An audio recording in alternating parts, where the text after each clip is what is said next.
situation where it's the volatility from the commodities increasing so much that it's actually increasing it on the equity side as well, which is where we're going to see that reaction on the negative side as well.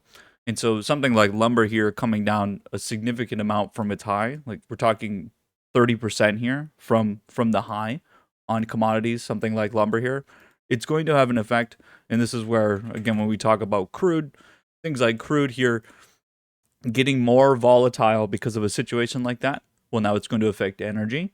And now we're gonna start to amplify this more, and then we go to start talking about the dollar, and the dollar is continuing to be on this trend, and the question starts to become: is the dollar going to break down? But if it's happening at this time, is that a good thing? Is that going to be a problem because of inflation? Because we're seeing commodity prices come down. Is that going to be an issue here with the dollar, which then could be an issue in the equity market? Because the dollar coming down should be a good thing for equities, but you still don't want to have a situation where there's weakness. Now, anyone that says the dollar's going to crash or something like that, that doesn't even make sense. That's not obviously going to happen. That's not a good or bad thing where it is now. But we're seeing rumblings in terms of a flow happen right now. And that's because of a cycle, right? It's a little bit of a cycle. This here, I think, has caught some people sleeping a little bit. This is where we have things like Bitcoin coming down. I'm going to pull up that chart in a minute. Bitcoin coming down, other commodities coming down, the dollar continuing to just show that downwards trend, equities being in a longer term state. And just to remind you guys, when I say long term on equities, when I say I'm going long term, I don't mean next week. I mean a year from now. We're talking years, right? And so a lot of the money that I've put there, yes, we were trading very short term options, right? But a majority of my money right now is put in, for instance, SPY-D, which is the high dividend S&P fund. That is very long term, right? I'm not going to remove that from one day of price action, right? We came down 1% yesterday. Am I going to remove my position because of that? No. So I'm talking long term. And so in these short term areas, do you buy through the dip? We're going to talk about that a little bit later. But this here, the gold move. Now, I talked about the move coming out of the bottom here. Now, we took quite some time off from gold because this move here kind of it sort of removed a lot of things that I thought were true about the market when this started to come down, and we shifted, instead of a super cycle through all commodities, it was very specific towards the economy, which we then harnessed in a different way. We were long through gold through here, had to sell through this area. Then taking the trade over here, when we first took this trade, this is when we went long on growth. We went long on March 25th through actual tech, right? And it was very strange that it lined up with gold. So when we first took this position, we were being very careful on sort of the way in which we were going to interact with this, and we traded it with growth. So we had a brief pullback lining up with everything. We got really, sort of saucy through this area. This move has been, strikingly very good. Now again, that's the leverage chart, so it looks a little bit jankier, but I just updated this again I just showed the nugget chart that I updated just to show you sort of the tail end of where this is heading. If you look at this now, again, I posted a few different charts just through the miners. If you look at this now, we're on a very nice trajectory, actually. Even when you start to look at some of again, I like to use the leverage ETFs on gold. I think this is a very nice trade. So as we see other commodities come down, expect the flow to come here. I think it's already been proven.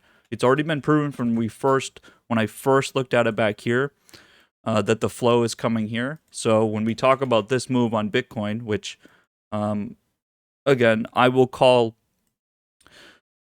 I sold at 55. I sold at 55 up here on the 22nd. I would say I got lucky. I would say I got lucky in a few different ways. But I think a lot of it just comes down to being able to change your mind. It's really hard to change your mind on something like that. And at least to something that's so biased and kind of new. And, it's you got to be able to change your mind. There's people holding, of course. There's people holding, of course, and hey, it may stay. It's gonna probably stay above this level, right? It's gonna stay above that level, that like 9,200 I entered in. But I'd rather not be in this position right now. I would rather just wait to buy somewhere else, right?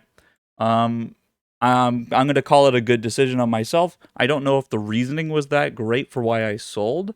I might have been a little, it might have been a little bit of being tired and reading into too many things, but hey, it fucking worked out. So if you're in this position, I would just think about where your average is and how long term you are, because if you're talking about like a year from now, you're probably fine. But again, this is a situation that needs to be acknowledged, and a lot of it, again, is through some sort of it's through China regulation is happening over here. But it's really important to remember who got involved.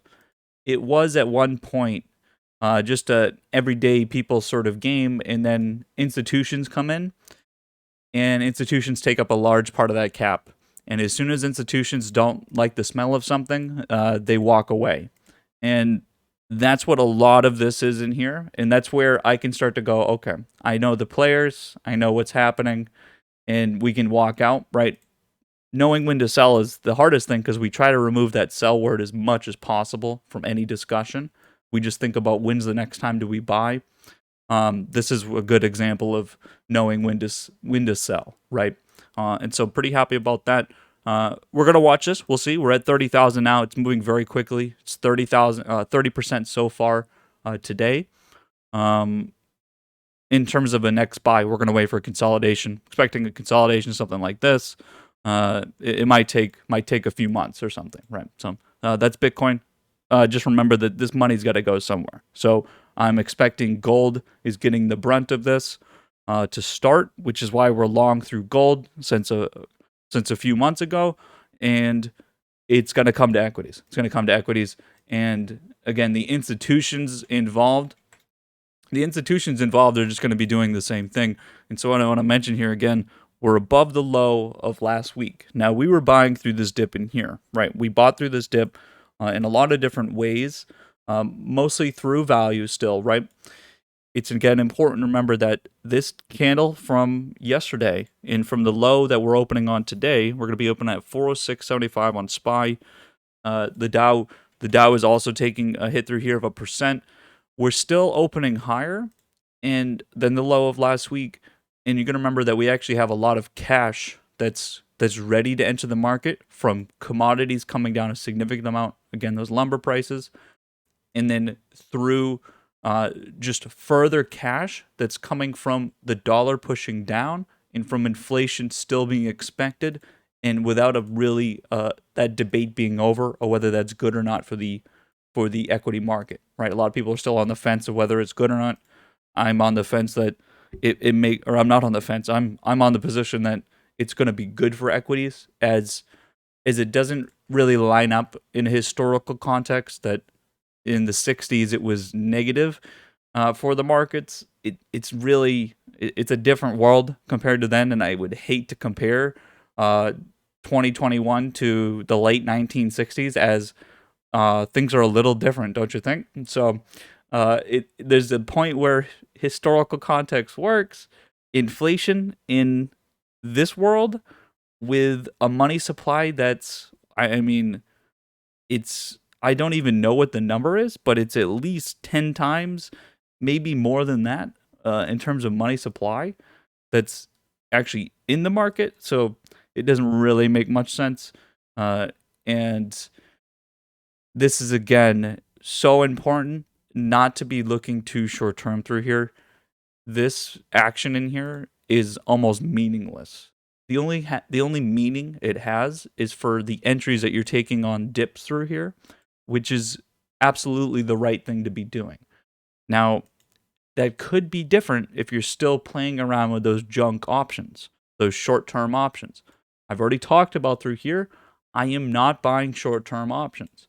If you didn't hear me before, I think the last VOD that was actually uploaded is when I talked about when we're trading through this short-term volatility here, you can't be trading short-term calls. You have to be buying long-term calls if you're buying calls at all, because through this area is when you can get long-term exposure. But through short-term, what you're doing is you're trying to buy volatility through high volatility, which you can't do. If you're buying options, right? The way you're going to make profit is if the volatility goes up, your implied volatility. That's your premium. You're paying a premium, right?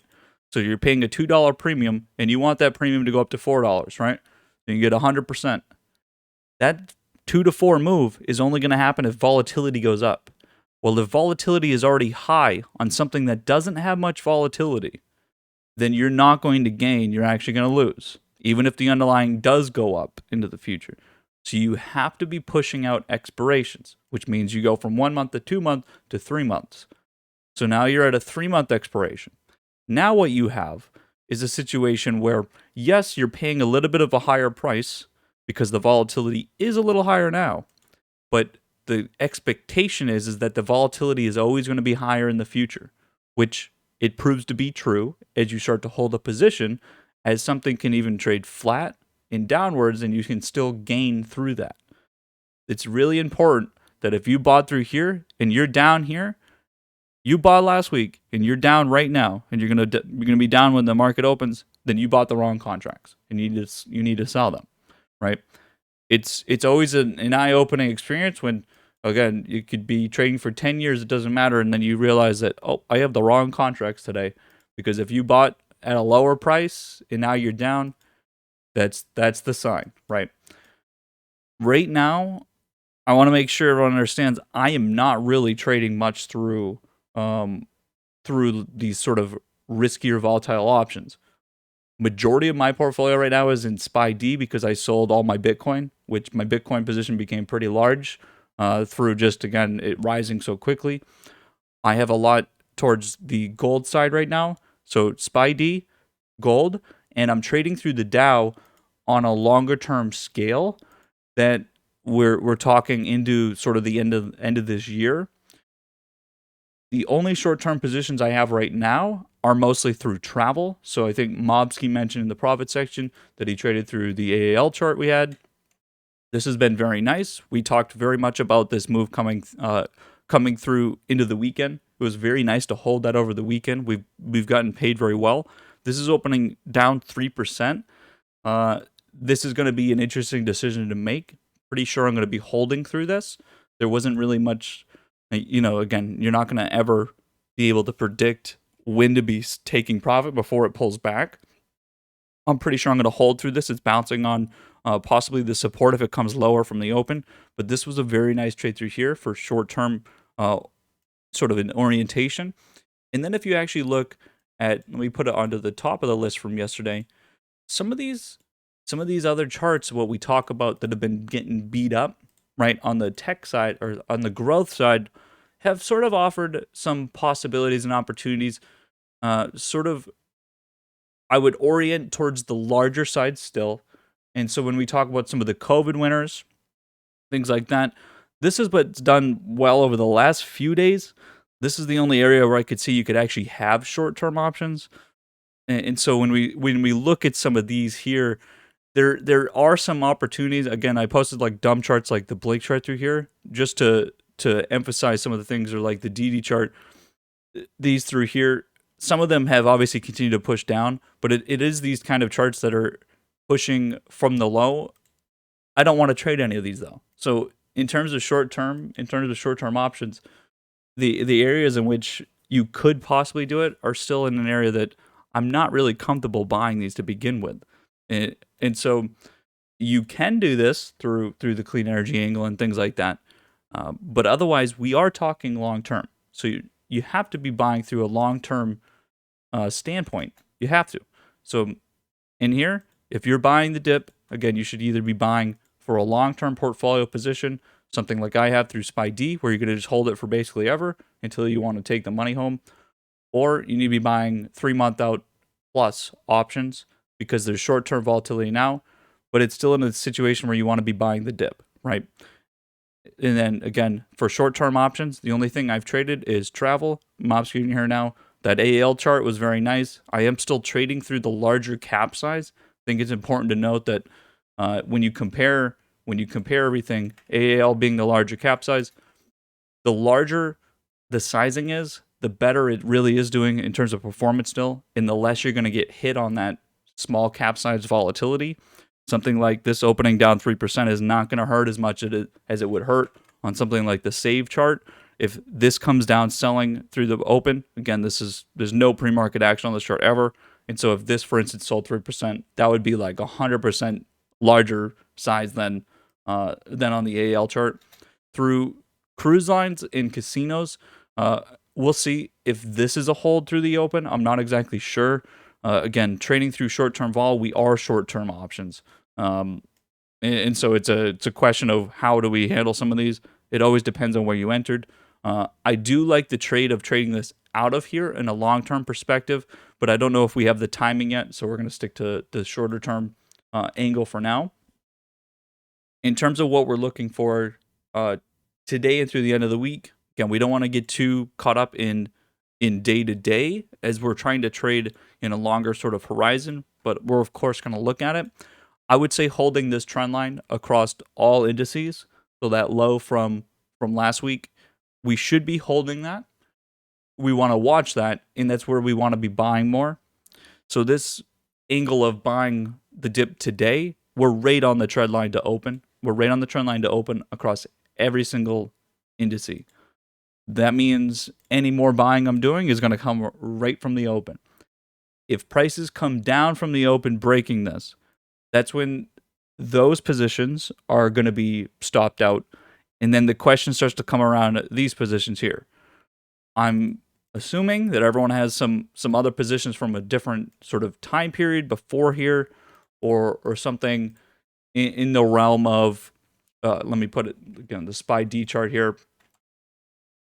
This, again, should not be a deal breaker for anyone if prices are coming down. But for instance, I took this position back over here. I'm of course not even close to. It would be a situation where I would sell if the price came way down here. So on a long-term sort of situation, there is no weakness or anything like that. I am pretty happy with the way that this has performed.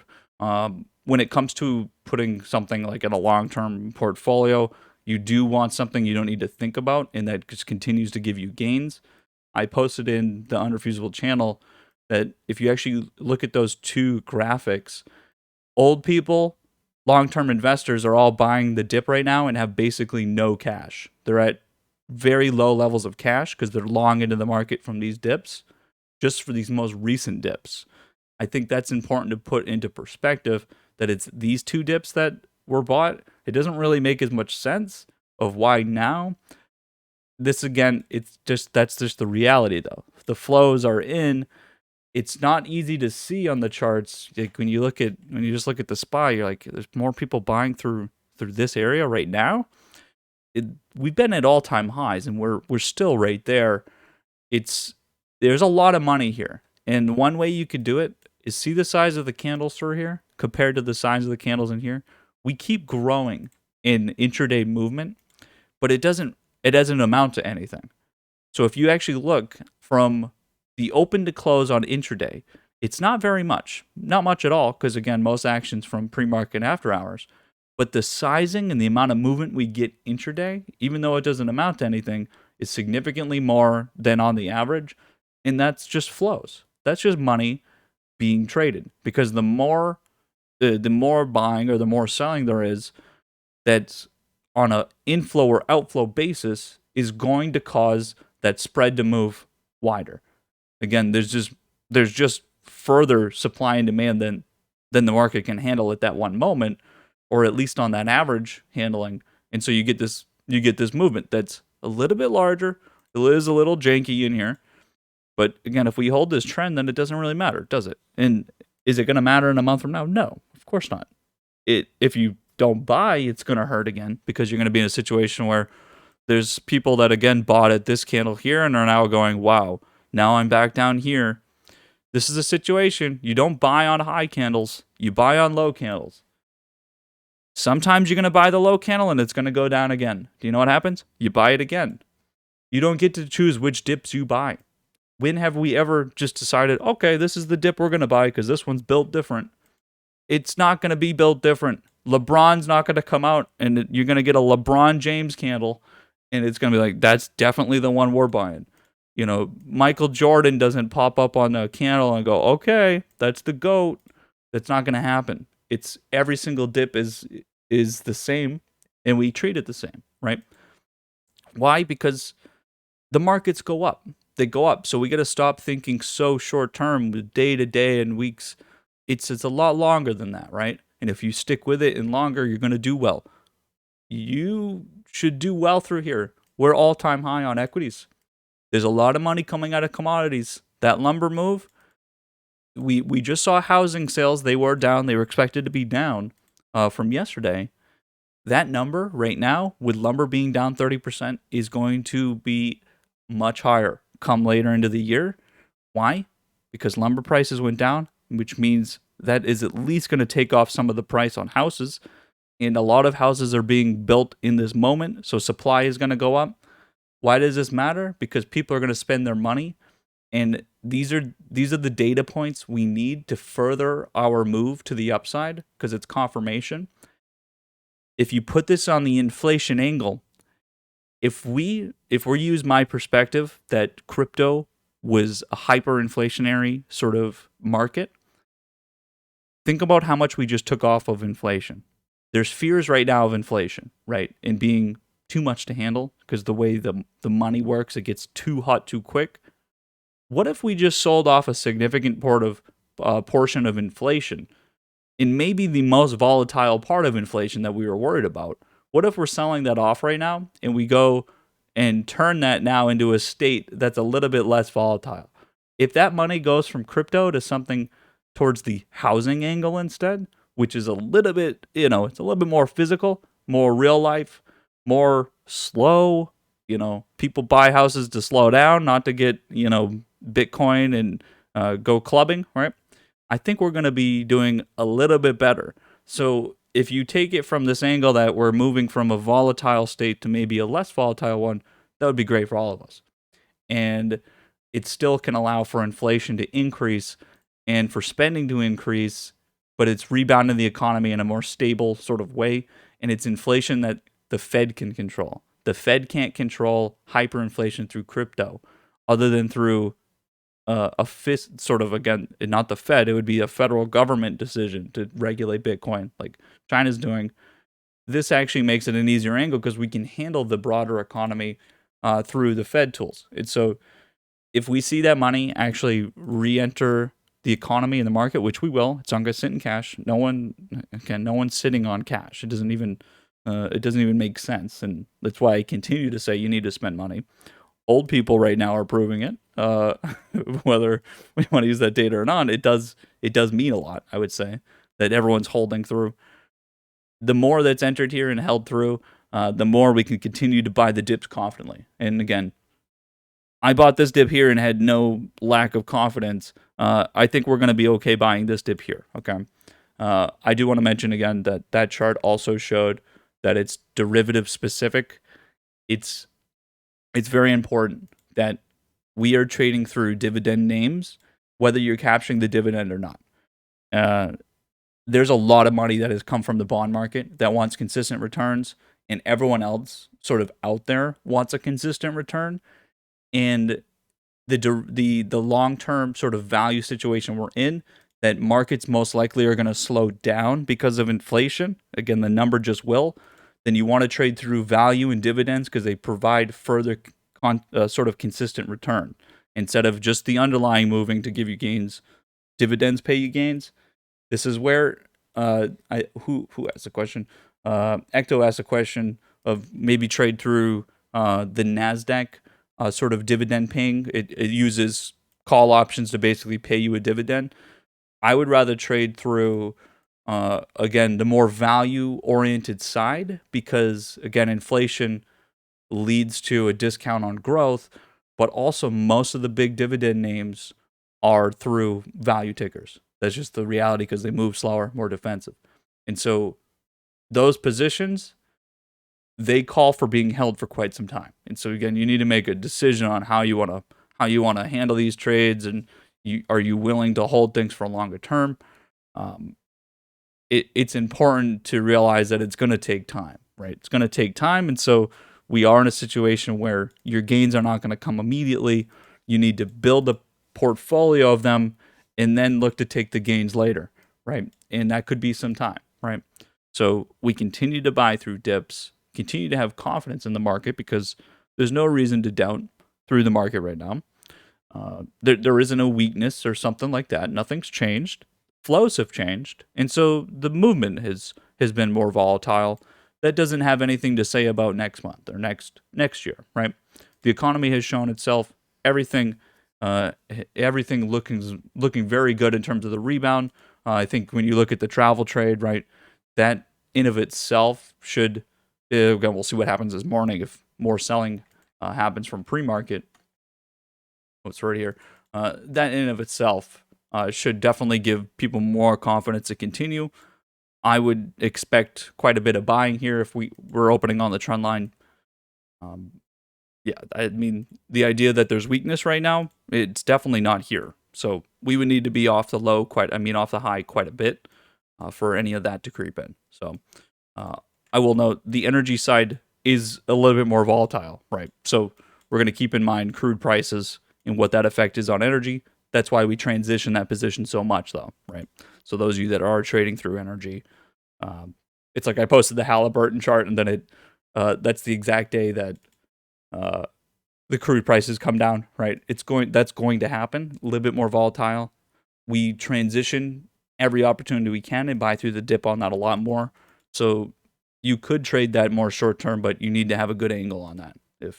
If not, you just sit there and hold it, right?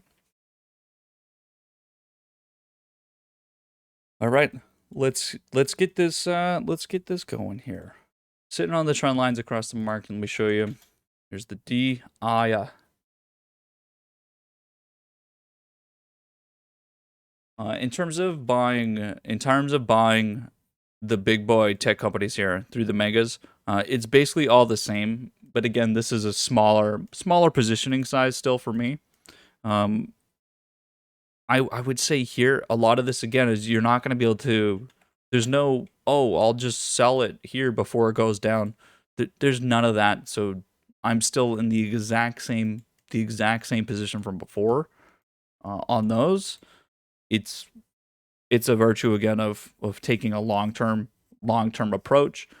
That volatility is actually going to hold your position in sort of a state of influx until time goes by. And so even if there's movement on the underlying, you don't get much exposure to it. That's the whole point. The whole point is to get out of this area and go to something a little bit greener on the other side, right?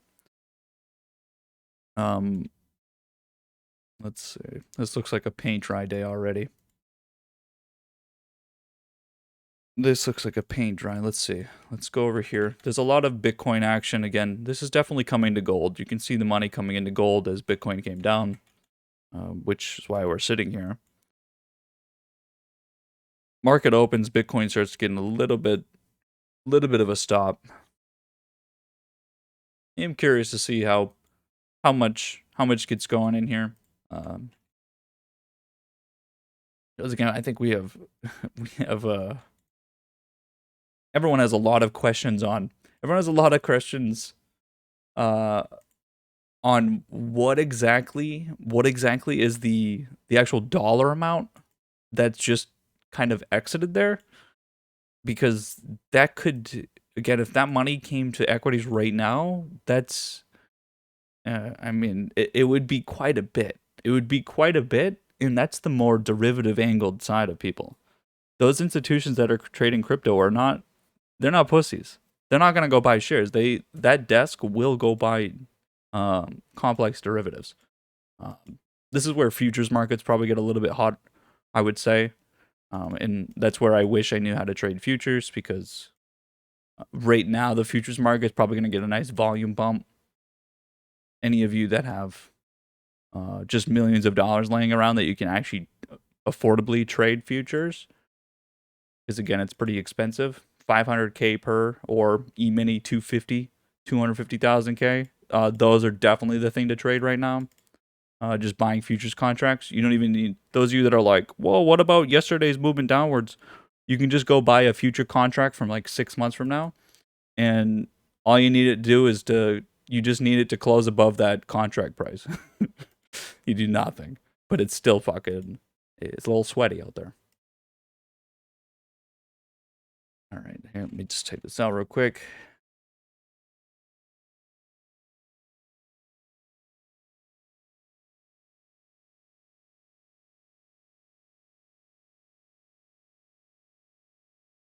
All right, we are coming bid off here. In terms of the travel move, since that opened a lot lower, it looks like this is going to actually come bid off here. So I'm going to hold through here a little bit. It's interesting. It's some interesting action to start. I think the bid candle through here is showing a little bit. So not all is lost in terms of this position here. So doing all right. When you look across, it's not bad. It's a lot of support coming through here. Again, it's a process. It's a process. I think when we think of travel, we have a long way to go. So I'm okay with continuing those, even though they're shorter. A lot of red, but we buy the dip. We buy the dip.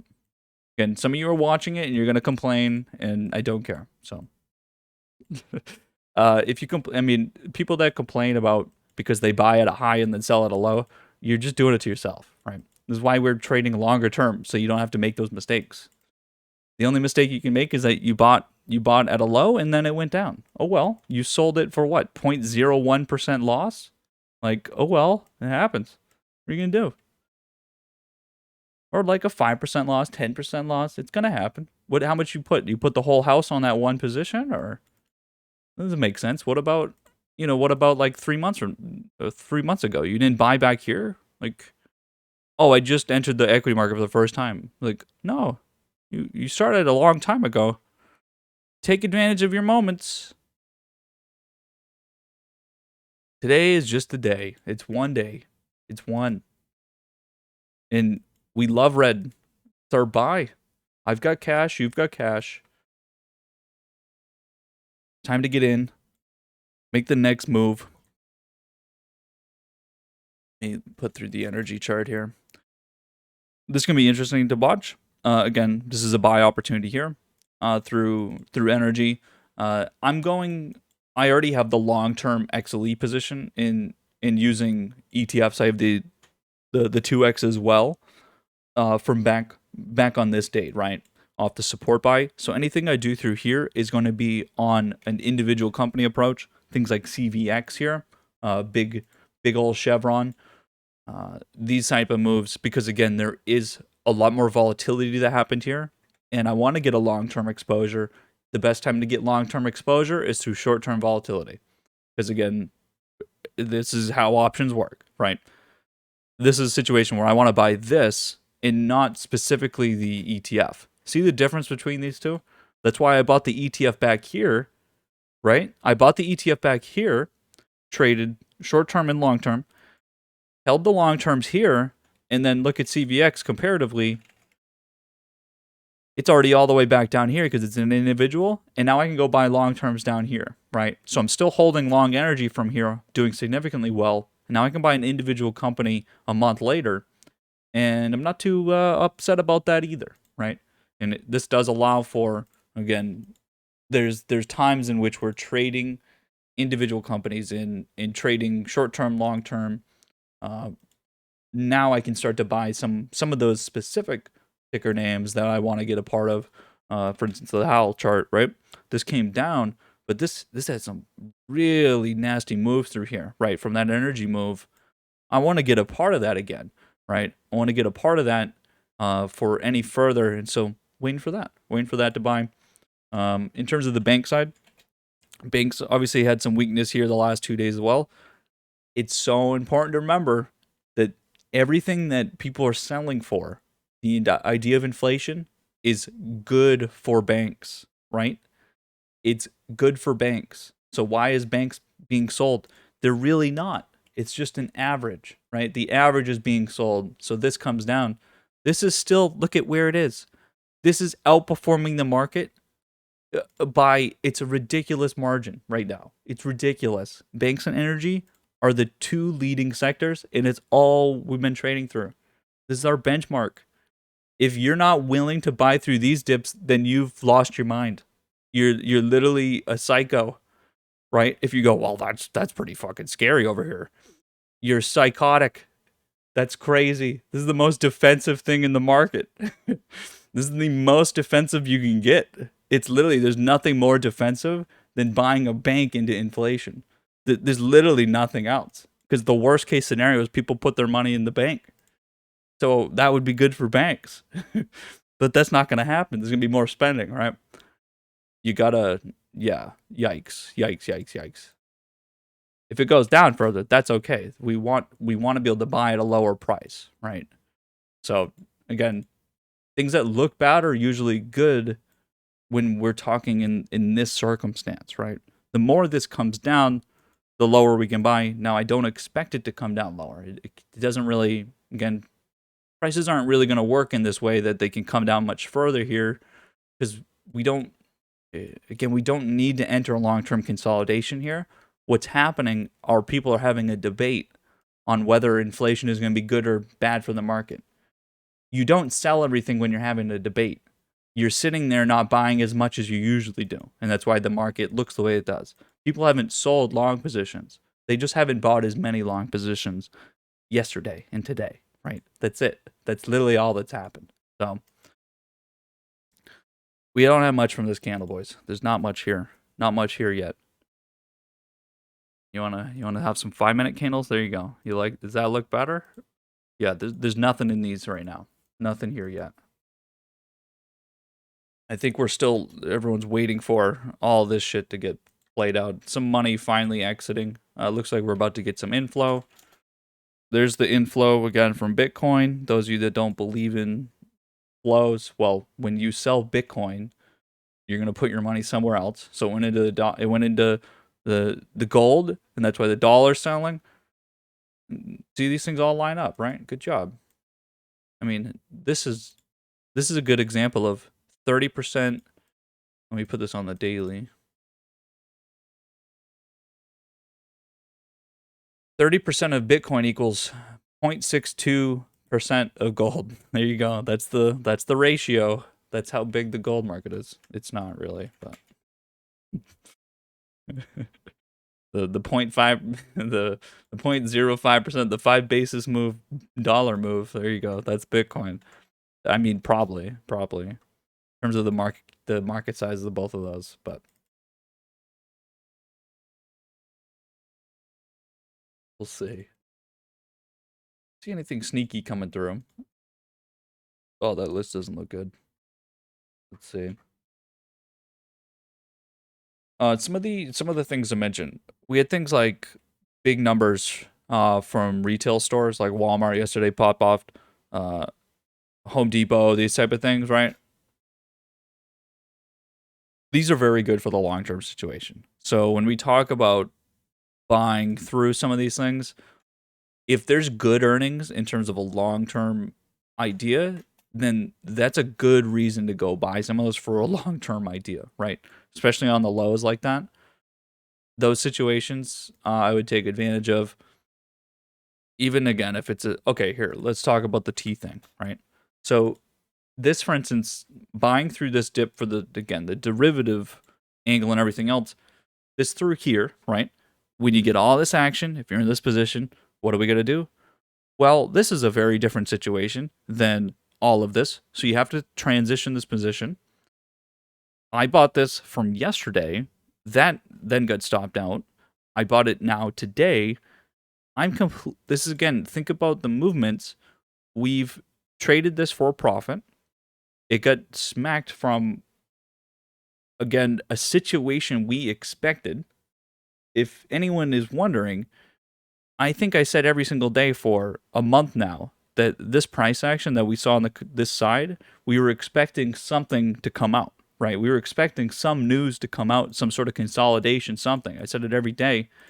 What do you think that means in terms of price? There's going to be some volatility, right? That's going to come if that happens. This opened significantly higher. This shit opened significantly higher, and you had all day. You had all day to figure it out. No one should have got held all the way down here. Nobody did. Nobody did. Doesn't even make sense. This here, though, T doesn't fucking move. This chart is terrible. It's minus 20% since its IPO. It trades flat forever. Doesn't do shit, right? That's not the point. We're taking it from a low swing up to a high swing, and we'll get out of it well before anything happens, right? This here, we're buying it because boomers are buying it. People that are on their deathbed are buying it. The money's still going to be there, and they die. It's fine. The dividend. And again, we're trying to buy value in things that others are going to be buying more of, right?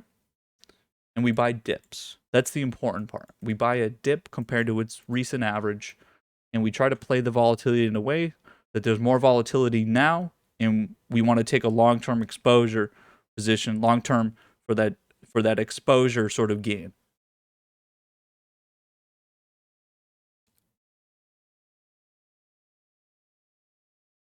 Yeah.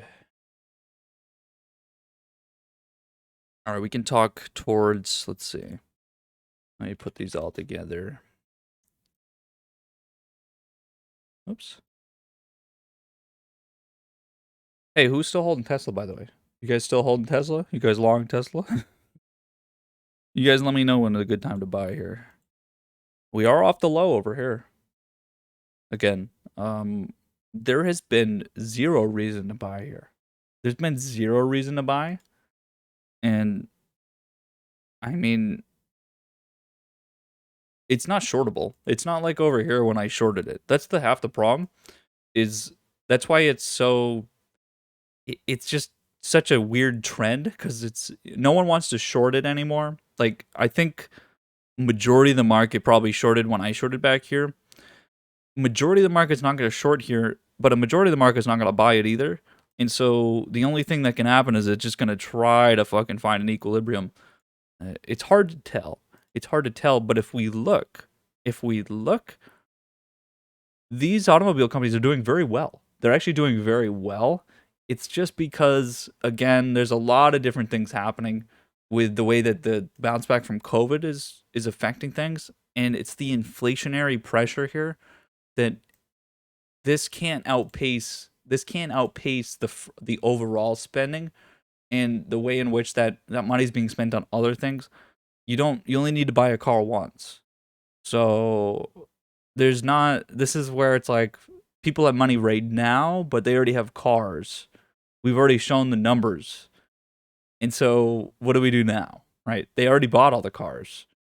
The only thing that's going to save this is some big fucking the big transition to EVs and everything, which I expect to happen, but that's not right now. We're trading on right now timeline, right? For the future, but right now we're trading value because it's going to grow right now. Growth tickers are going to grow 5 years from now. The EV move, it's not going to happen tomorrow. And so that's, again, why we have so much trading through in the moment compared to some of these, again, you look through this whole thing. Clean energy is not getting any love because it's not right now.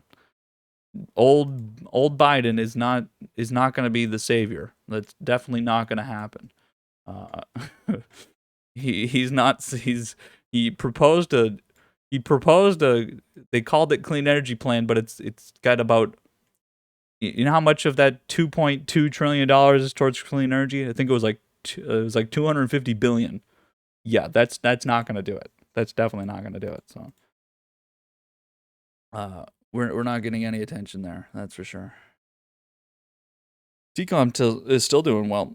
Still doing well. So travel through the Dow is looking good. Travel through I think we're fine. So, in terms of the most volatile position, we're doing okay. Doing all right. Let's see. What do we want to get a part of? What is this doing right now?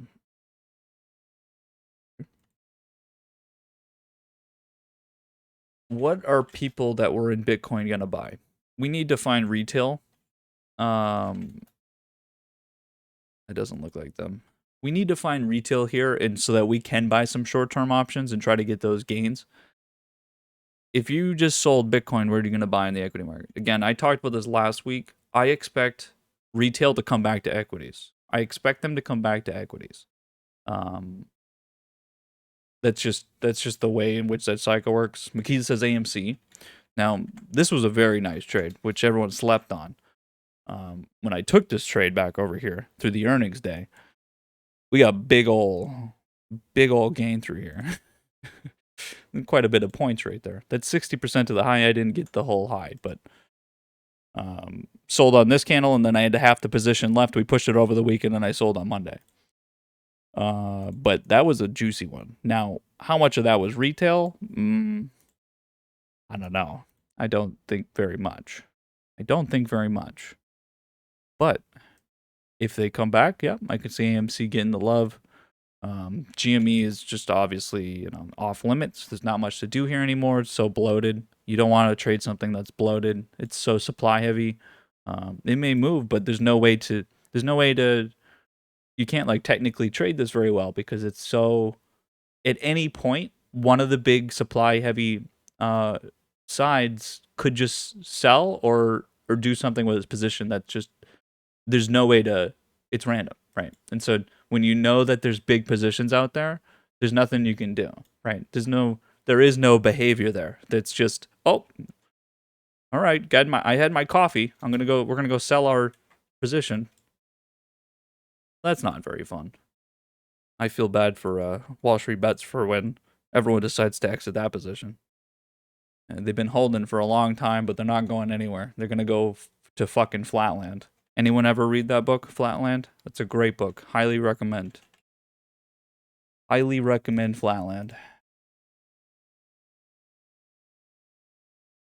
It's about a one-dimensional character that enters a two-dimensional realm that then enters a three-dimensional realm because of a fourth-dimensional realm being that takes this duder to the fourth dimension. But he can't see anything because he's only a two-dimensional character. He's just a line. He can't see the 3D objects, and he doesn't understand time because he's just a line. But it's a great book. Very short book. You guys don't read. Amazon come and bid, by the way. Just saw some orders come through. Again, we're on the growth side. We're just trading megas for the long term, and then short term is anyone's game. You see something you like, you I got maybe 1% ready to go towards short term growth tickers. Maybe less than 1%. Maybe less than 1. But these are support buys for mega caps I'm fine with. And I think if you think about like how much exposure do you want to specific mega caps, I think Apple is still the leading factor of all of them. And then I go through Google and Microsoft for acquisition reasons, and then Amazon. Facebook is the leader, but it already led, and fuck Facebook. So, but still, we bought a lot of Facebook recently. But this move, I don't like this as much as, for instance, what we just saw there, Amazon. Right? This move here was fine, but yeah, kind of like same thing. All right, we kind of already did a lot of this. It's gonna slow down in some way, unless again the whole thing comes, which is not my expectation. I don't want to trade through growth. I'm only trading big names because big names aren't going anywhere. And it's somewhere I can put my money that does not get negative. Like if value gets fucked all of a sudden, I at least have 10% of my cash sitting in growth, which may actually get a gain on that, right? And so, again, I'm playing the dangerous game that I think the market's playing, and then we're not hedging with anything other than equities themselves. So I'm hedging my riskier positions with dividend positions, and then I'm hedging my value positions with growth. You're still just trading equities, right? You're still just trading equities. So it's like saying No, I buy the S&P 500 because I get to be I'm diversified between 500 different companies. It's like, listen, Greg, buying the S&P 100 because it has 500 companies does not mean you're diversified over 500 companies. You know why? There's no diversification there because everyone just buys the S&P 500. So it's you and millions of other people all just bought the same thing. So yeah, you're not diversified. You all got the same thing. So it's diversification when you haven't bought what everyone else has bought, right? You're not in the same bucket. No, you're all in the same boat, right? You're all in the same, we're all in the same ocean, but you guys have decided to all be in the same boat, which right now most of us are all in the same boat. And I'm just deciding to be a little bit, I'm a little bit to the left. 90% value, but I'm still in the boat. And I'm not the captain right now. Right now the Fed is the captain. The Fed is the captain of this boat. I do like this again. Buy when the VIX is high. Do you think this is going to post a higher high than here? No. We're playing the local high game. Buy when the VIX is high. Now, I don't expect this move right here this week to get us to all-time high. That's a little much. Probably a return to the local high. I think Friday is probably going to be a lot of fun. And really, we're waiting for next Monday. I think if you look at the cycle right now, we're on this weekly sort of time frame where people want to be buying on Fridays or Mondays to then hold it for the whole week and then see what happened that week to decide if they buy more or to change their positions. Again, everyone's lengthening time frame, so it's too much to read one day at a time. Like, did anyone do anything today? No one. Literally, everyone's sleeping today. This is pre-market action. We didn't do shit. There was like 10 orders that decided where the price was going to open. No one did anything. So, like, if we adjusted for the actual inflow, we're actually still trending upwards. If you remove these gap downs, you're just trending up. That's actually what the flows look like. We're inflowing right now. There's more money in the market here than was back over here. But we're down because of a spread. That's why we buy long term. That spread, we get paid on this spread. If the inflow is, so from this point, this is true. What do I want to use? Screw it. Okay. This over here, if you look, the beginning of May, if you look at the amount of money that's in the equity market from this point here, from the beginning of May, if you compare that to this over here, where we are now, there's more money in the market right now over here today than was back at the beginning of May. But we're down almost 3% on the S&P.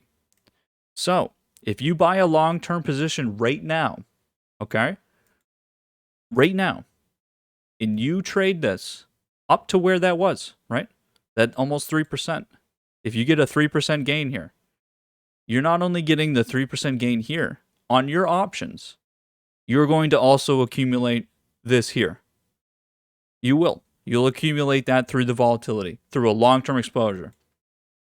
Because you're buying through that volatility, and then again, everything will to get set back to that underlying price that you break even on the underlying to that point.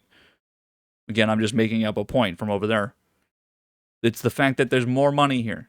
So the more the money comes in, that's the story, is the flows, right? So even if the underlying price is less, it's a loss of time. It's not a loss of value. Again, nothing lost value here. We have inflow. You're not losing value. We're losing time in the fact that prices came down. It's just a spread. It's volatility, right?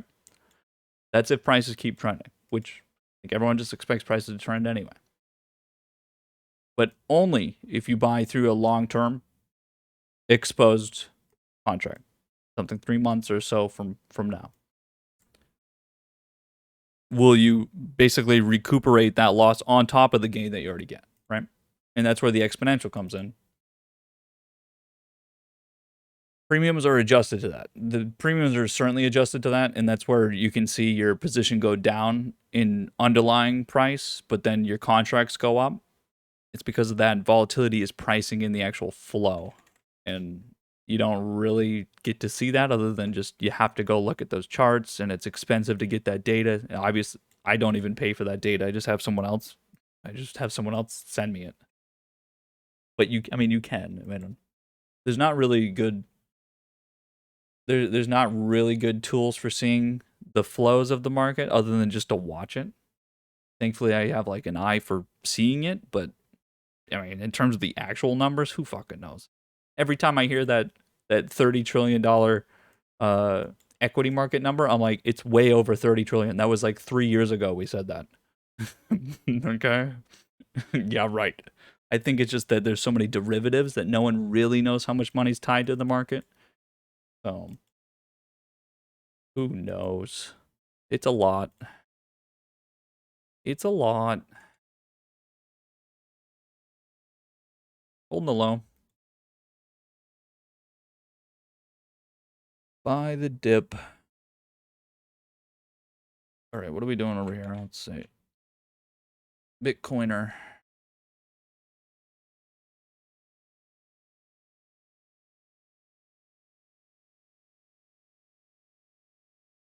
$30,000 to 36,000 in 20 minutes, 30 minutes. It's definitely getting more volatile.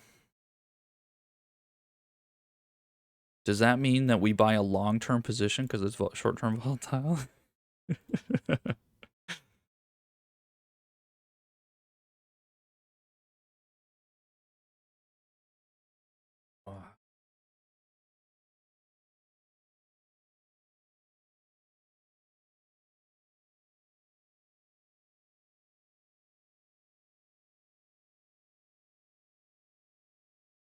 This is probably a good area for it. I just, in terms of my buy, I would like for it to consolidate. I would like it to consolidate. I don't think this is one of those situations where it comes all the way down and then bounces all the way back through this candle to like the next candle. The reason why is because it's no longer just individuals, it's institutions. Institutions don't trade like that. And, you know, before, old Bitcoin, right? When it would come down really quickly, it would just come quickly back up, right? You would get days, not to put it from the peak, but you would get days where it would come all the way down on a wick and come all the way back up. And it would do these things very quickly, right? When you look at these, right? Big wicks down, and come right back up. Institutions are going to play the consolidation game. That's what they want. And that's how we knew that we were getting into a territory where, okay, the big boys are out here. That's not going to happen over here. It's not going to happen. I do want to be in Bitcoin, but if it's around this 30,000 mark, that'd be great. I wouldn't mind that. I would definitely not mind that. If that was took my profit and then go buy at that low there, definitely have the cash. Definitely have cash ready for it. So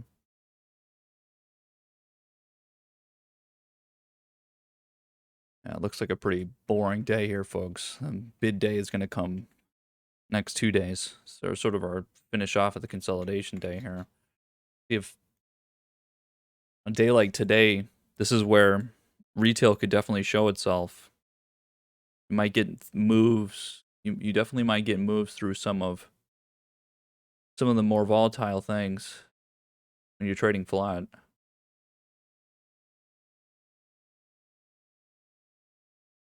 I don't know if it needs to specifically be popular. I don't know if that's so much matters.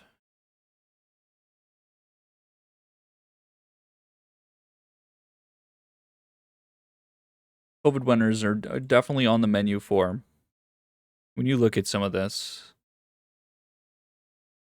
Maybe Zoom, when you look at some of the COVID winners, we've been waiting. They've actually put more, they've lowered a little bit more now. Definitely an area I'm still, it's basically next in line. I don't know, Eton's got pretty fucked up, but some of these areas, things like CrowdStrike.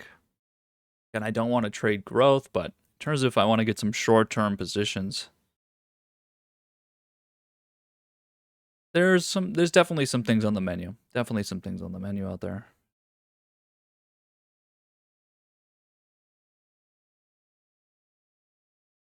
Fine.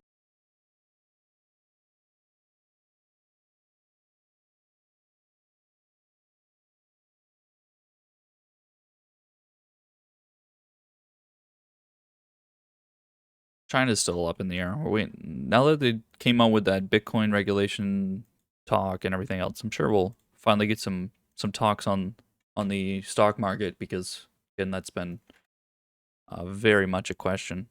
We came off the low on the Hang Seng, but this again, the biggest problem is that we have such a big looming. There's just China's looming over all of this in terms of government. Look at the actual crude futures right now.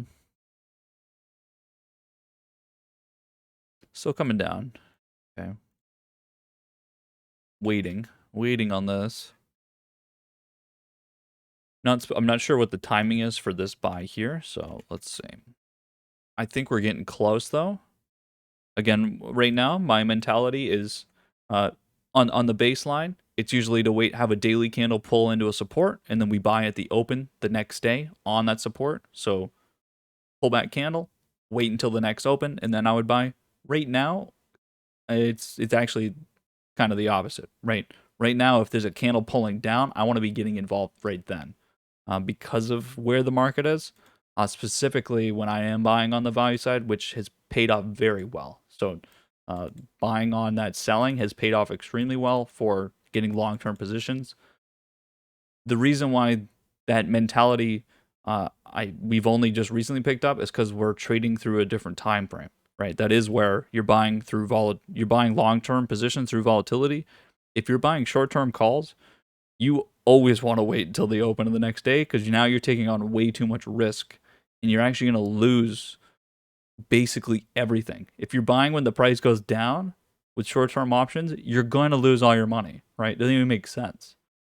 And so that's why we always took it as, okay, we're going to wait till the open. It's going to be a nice support buy, right? Because you are buying riskier positions. This here, if I'm buying something like a dip right here, I'm buying fucking grandma, I'm putting my grandma jammies on right here. Like, I'm, I'm going to be taking a long position right here. Nothing, risky. That's what it's called for. So it might be, right in here. Might be right in here. Then I'll be buying this right at a little over 10 o'clock. Want to just line this up with crude a little bit, Probably pretty good. Something around here. It's going to consolidate at that low real quick. I think banks lining up with it as well. Give it a little bit. Give it a little bit.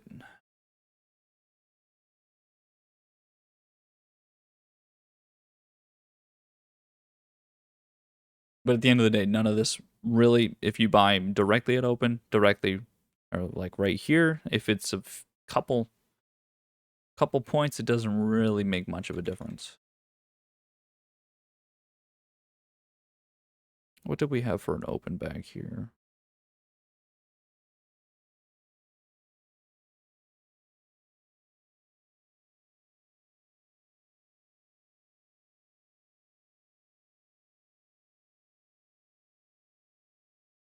Yeah, it's just waiting. Just waiting. Why do I do that? Healthcare is still looking very good. I actually really like the way that this is tightened up here. Looks like we're going to get another leg up. So again, our healthcare side is, yep, if you've been in this position, it's pretty hard to complain. Pretty hard to complain. Yeah, I mean, I don't know.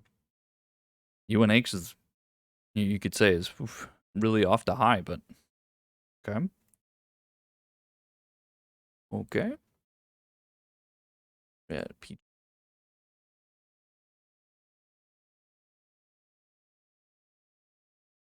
Let me put some trades in here. Let me put some trades in.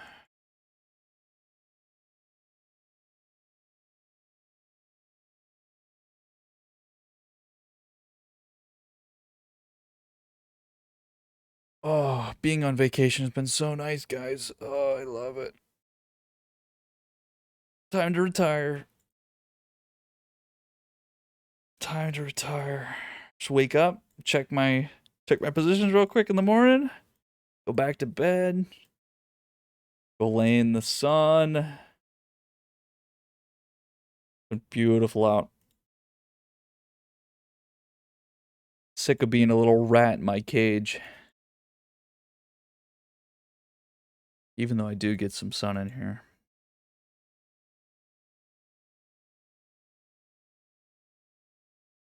What I need is a patio or like a roof. Put my office on the roof, put it on the balcony, whatever. Gonna fry my computer, but I think that might be the move. Just maybe I'll put it on like I'll buy like a mobile platform, like a floor that is on top of a floor but can move. Put my desk on there. I just wheel that bad boy outside. I don't know how I would do it. I would have to plug everything in, but have all that shit ready just to plug in, put it out onto the balcony, sit right there in the sun, do some trading. I think that's the next move. But we're gonna need a bigger balcony.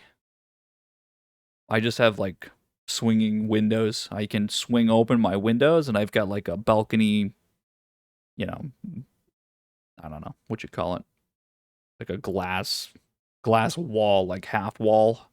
That's not enough. We need a true big, I need a big deck. That's what I need. But on a city building. Nice big deck. Sit on my big deck.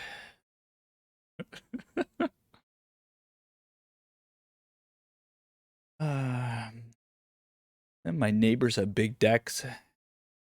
Sitting on my big deck looking at your big deck, you know? Oh, it used to be where I grew up, you know?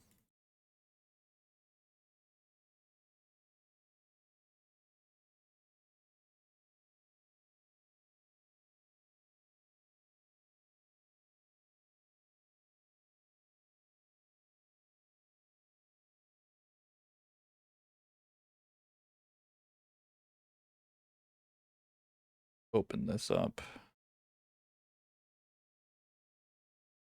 Open.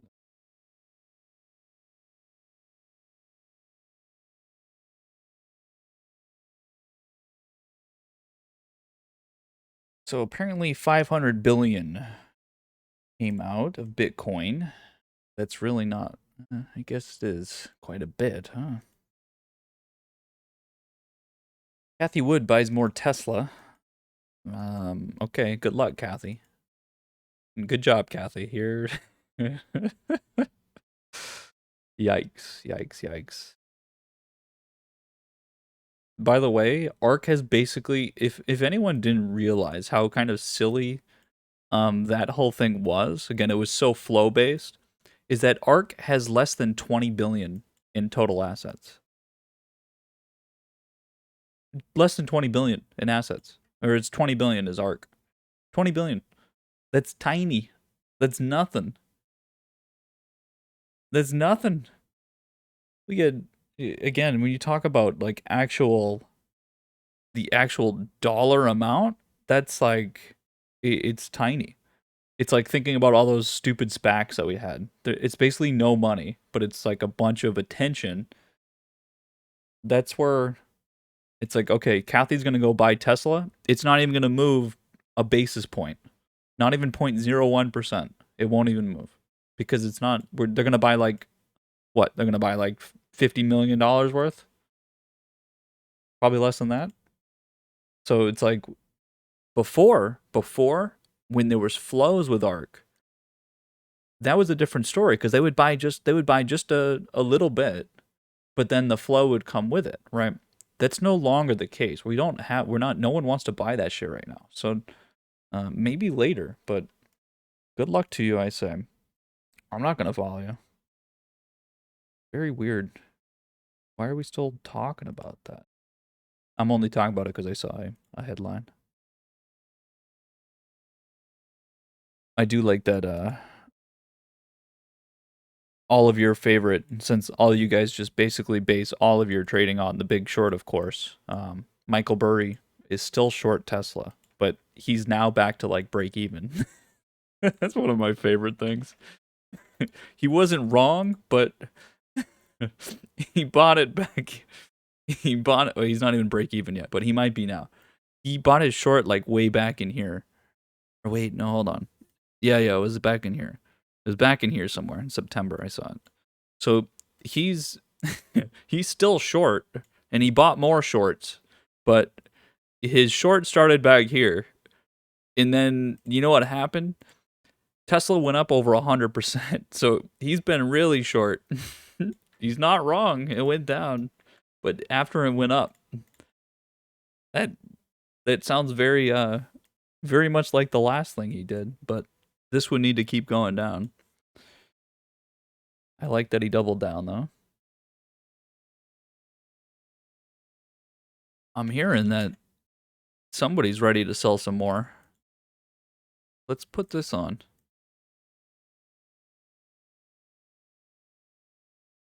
Oh, we might get some institution selling through here. Were they not in here already? Or are they the game theory us? Is institutions about to buy a bunch of things?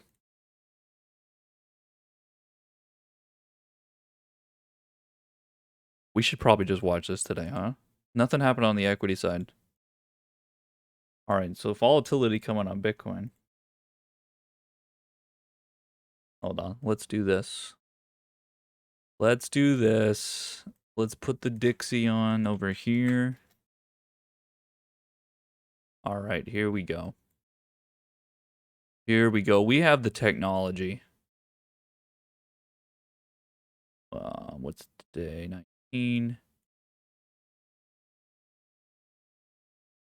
That's yeah. We've got the technology. Let's put it like this.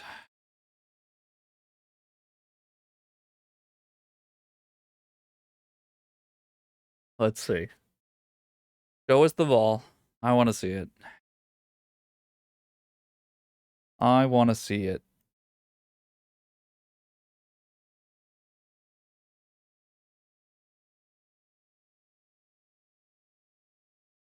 My God, imagine being a fucking crypto day trader right now.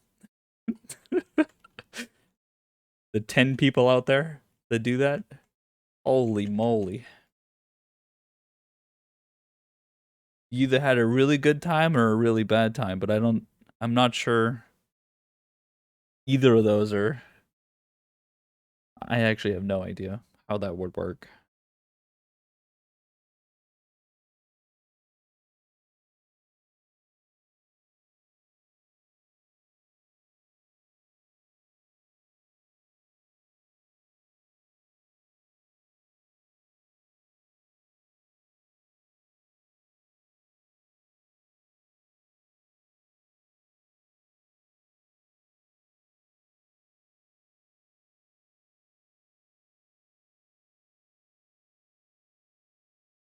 Oh yeah, that Amazon thing also attached to AT&T with their spinoff or with their selling with Discovery, Amazon acquiring MGM.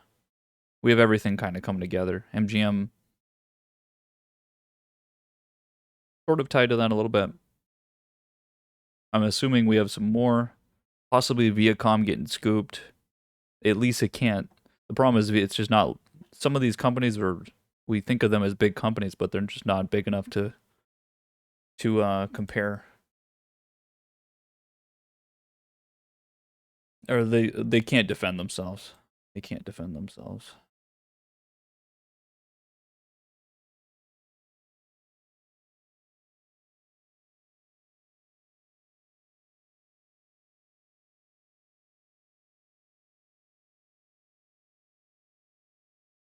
Show me the move.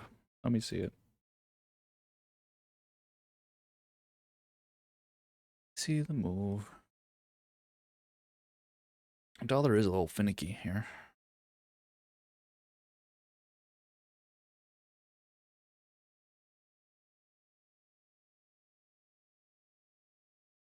All right, finish off my buying here. Finish off the buying. It's a good spot right here to be picking up things, I would say. If it comes lower during lunch, then we'll convert to that low, but I don't expect much here. Doesn't look like we're gonna have any movement today. I don't mind. Do not mind.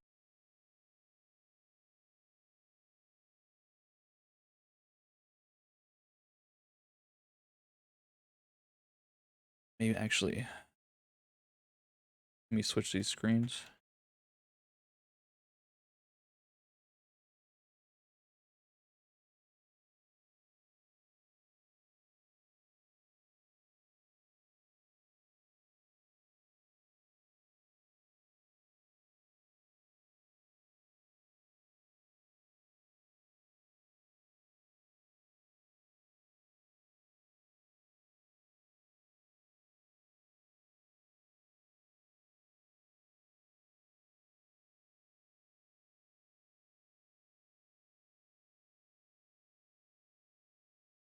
Yep.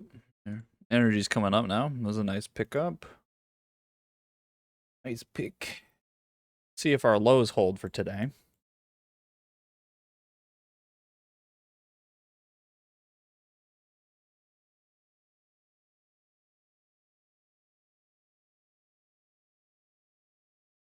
Good.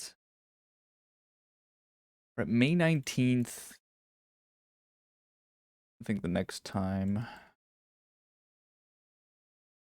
Maybe around June monthlies. Get some exposure, or we'll get some gamma moves. If retail enters now, they'll buy June's. Which means just us buying right now is going to get exposure to that move anyway. I don't think there's any specifics.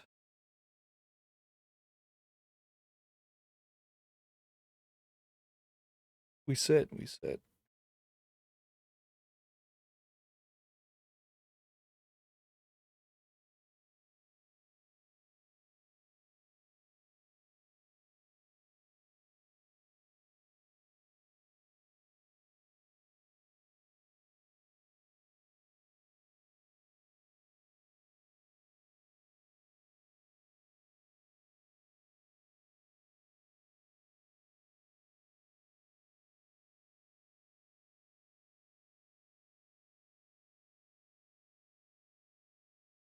Oh, this is the wrong chart. There we go.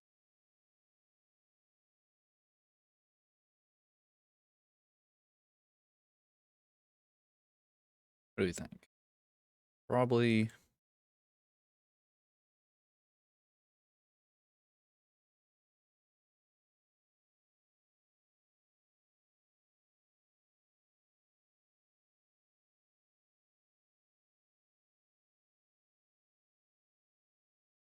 You're going to break out of this candle.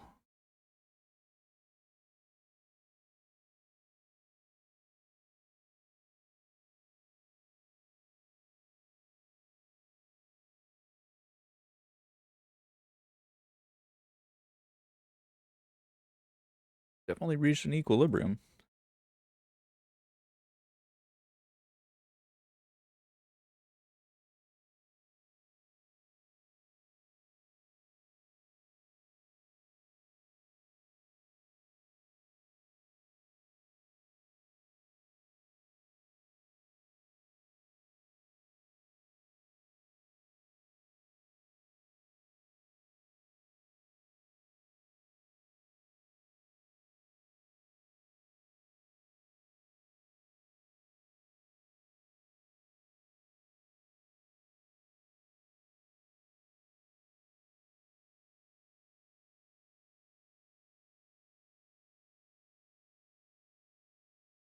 Oh, did you guys see Bank of America raise their minimum wage to $25? Oofa. $25 minimum wage?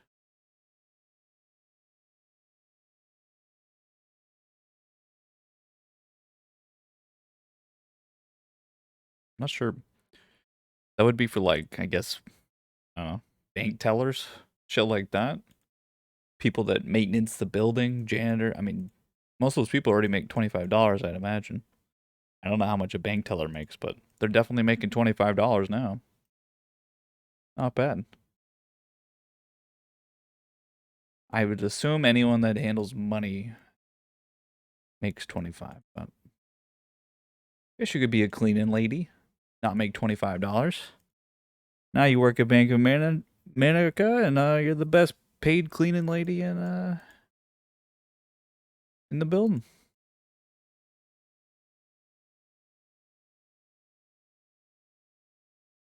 Also, if you're an intern, you get paid nothing. Now you get paid 25.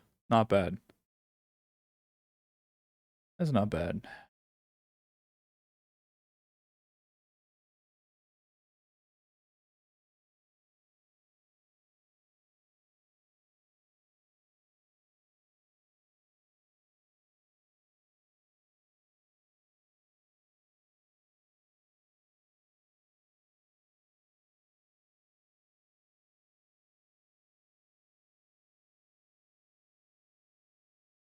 Hmm.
Dip by the dip.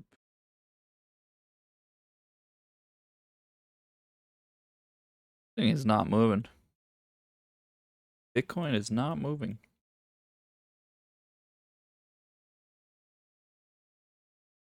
This is a Coinbase price.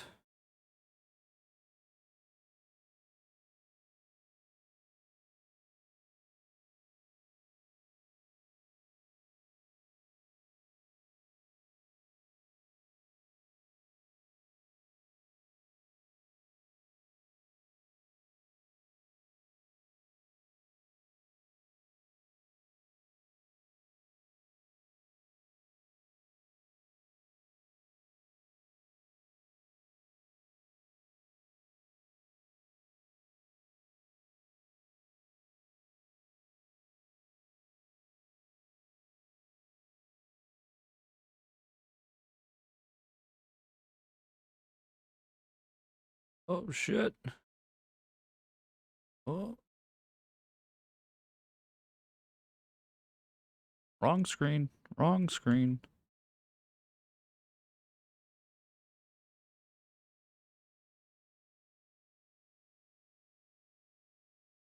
The wrong one.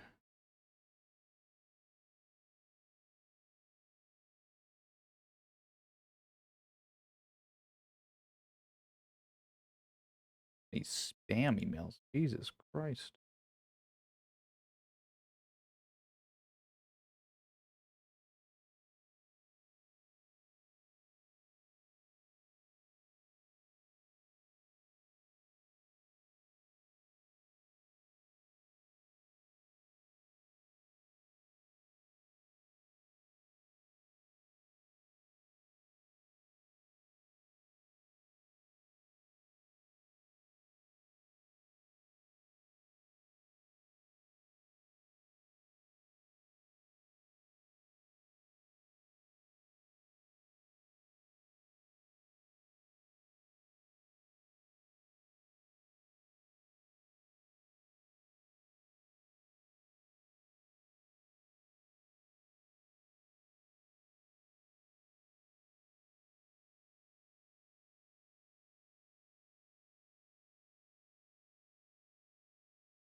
See what this looks like.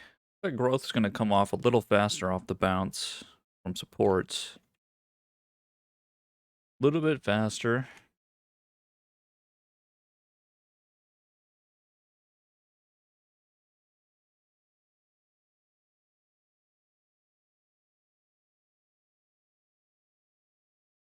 Everything making the same move, so that's good for us. Good for us.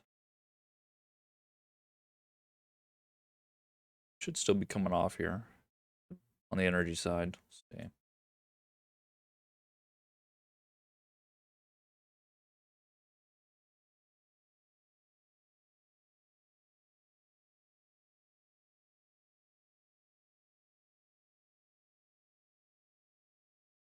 Sure how well we can do that.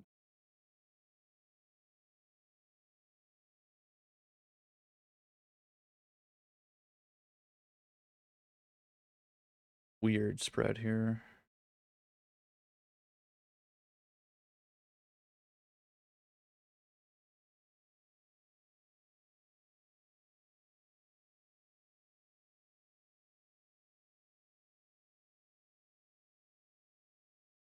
Okay. Look at that beautiful candle on the buy. Gotta love it. Nice doji on the trend line.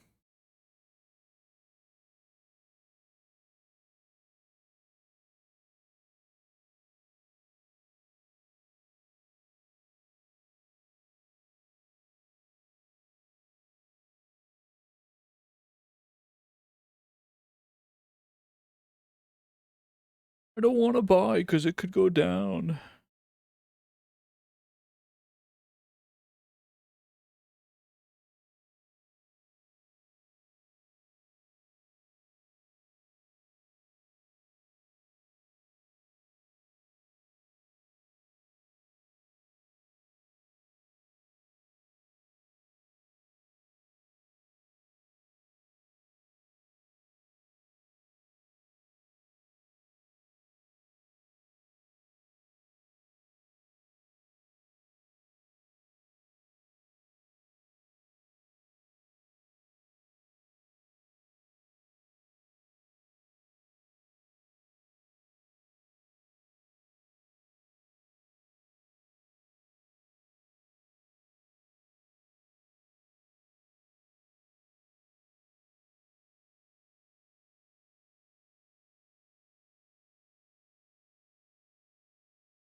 Maybe picking up the pace a little.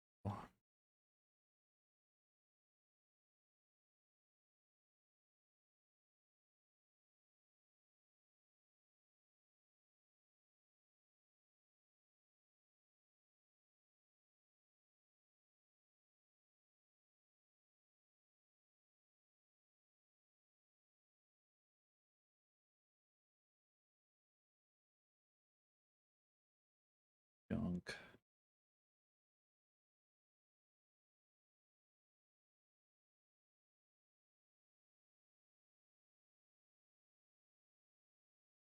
Well, melt up lunch, boys. That's it. Nothing else to see here. Why we're hanging out. We're chilling. Definitely would not want to be trying to trade short term here. Not nothing to sort of harness.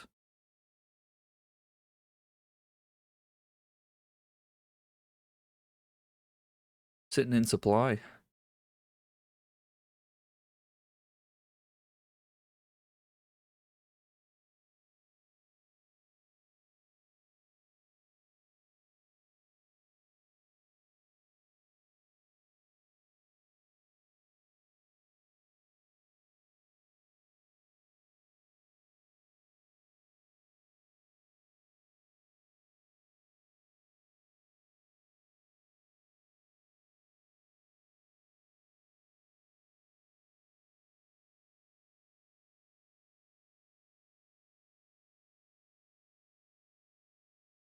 All right, let's take a look. Let's take a look.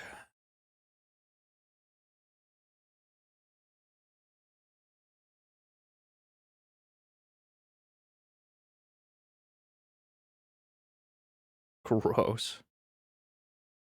Big move.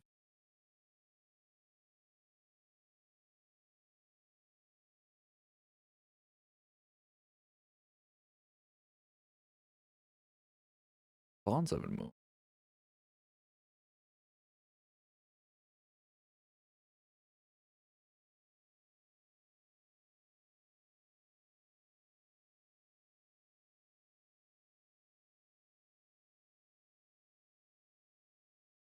Guess not all commodities are technically down.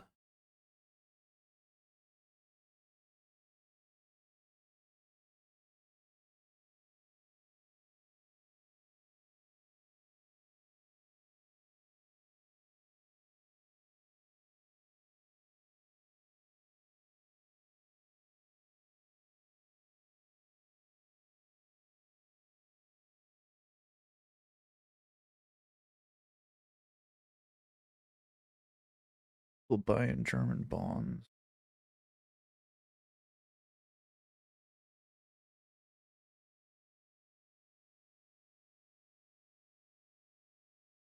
Here.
We finally getting the move here on Bitcoin or what? There's some interesting tightening. I don't think that's a good sign. Don't think it's a good sign. It's getting a little too tight in here. It's got to break out of that. Got to break out. See, only like 15% down to the low.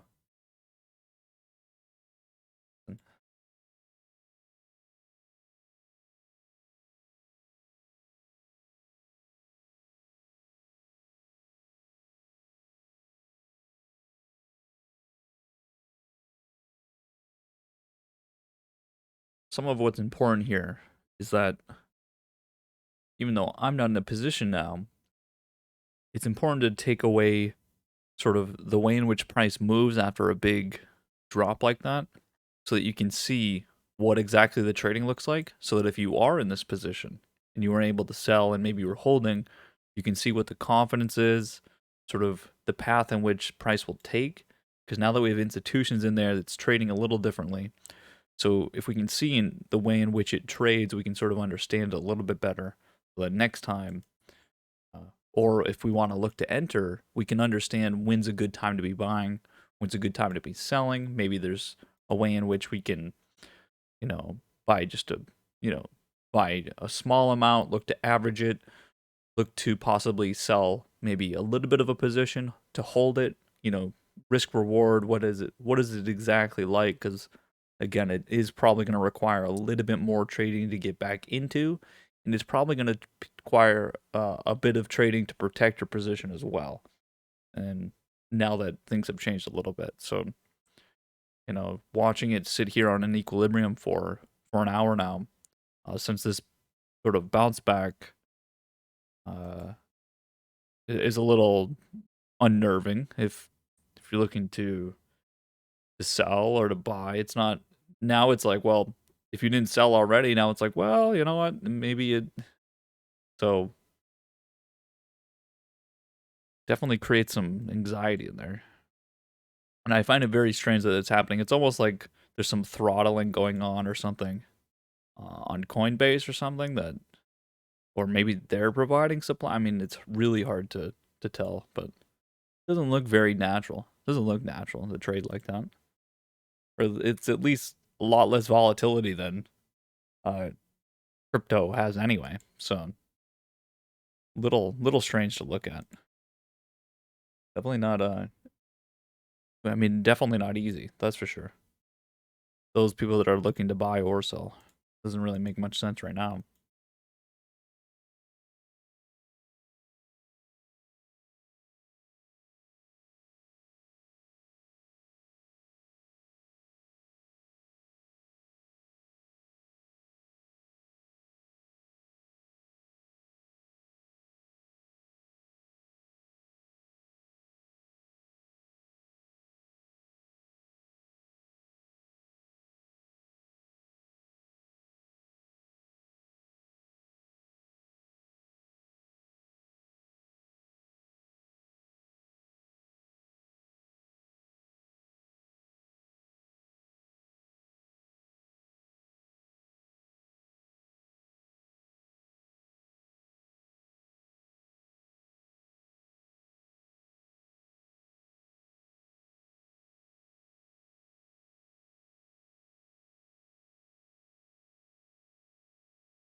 Kathy Wood is live right now on Bloomberg. She says Bitcoin's going to 500,000. Bitcoin to 500,000. Kathy Wood. Why don't we go to 100,000 first? 500,000 win. Yikes. That would be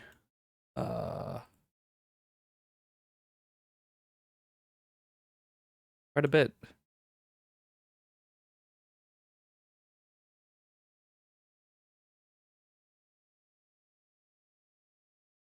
It just sold off 500 million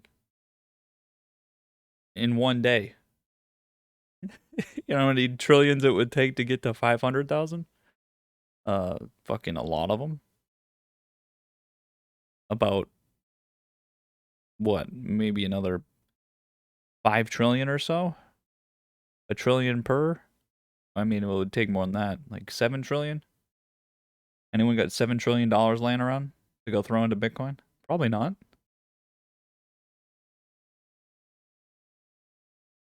Maybe in 100 years, based on the trading so far.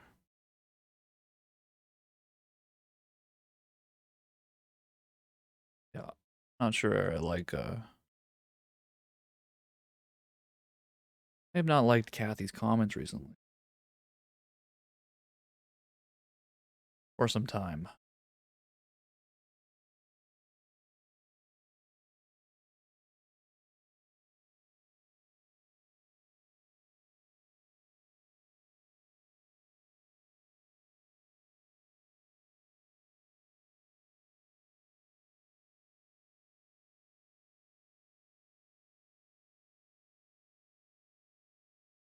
Here we go. Let's get that move downwards. What do you think? 15% in how long? 15 minutes? 15% in 15 minutes. Is it possible? We did it before.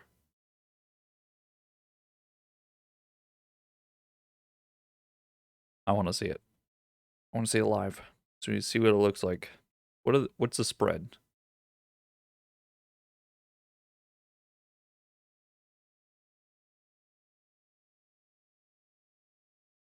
Also, imagine uh, how much money those firms that trade the spread between the different sort of providers of Bitcoin, like wherever you buy and sell your Bitcoin, whether it's Coinbase, all these other ones. Imagine how much money you can make right now just buying on Coinbase and then selling it to another one. And you're doing that and you have a program running that shit right now. it's probably pretty nice. That's probably why we saw so much tightening right there. That equilibrium coming through.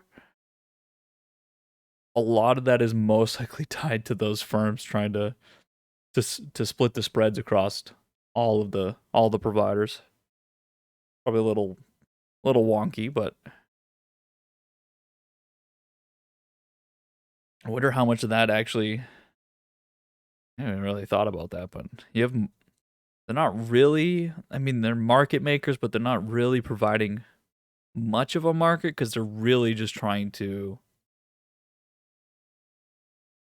take. I mean, they're really just trying to take advantage and have some arbitrage in there. So they're not really providing much supply, but it could definitely lead to they're providing liquidity, and it can cause equilibrium to be found a little bit easier, which then fucks themselves. But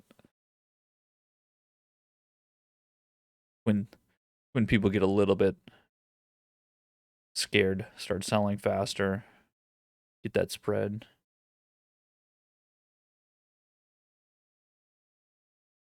Doesn't even look like it's being traded. Thought we were coming down.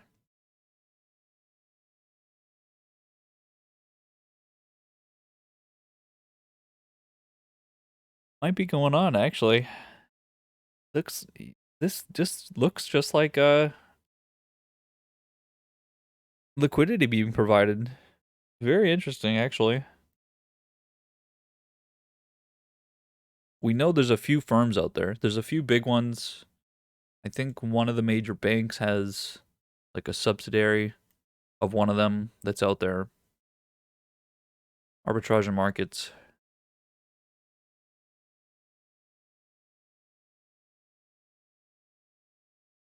Get this trend through here. Get some trend line through here. Gotta break out or down somewhere. This is still up in the air. Could be somewhere.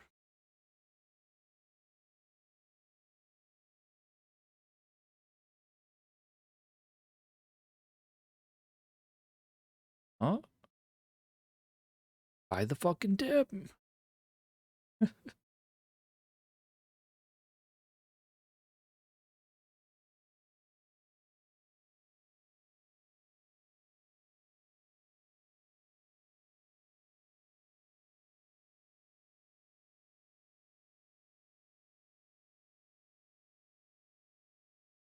Jesus, equity markets.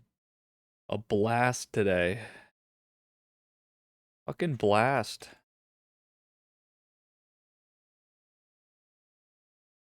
How are we doing on crude futures? Quite the quite the action over there. I would not want to be a trader. Trading commodity futures. Fuck that.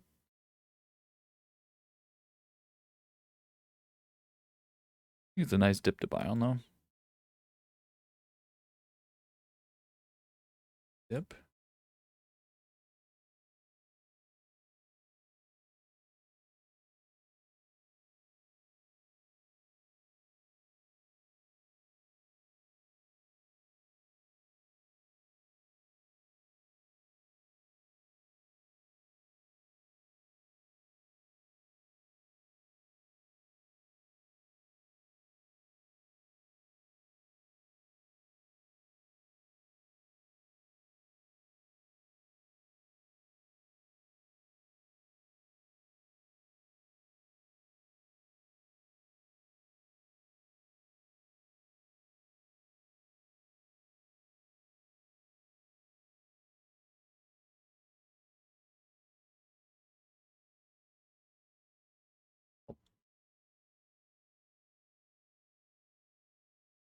Not much to.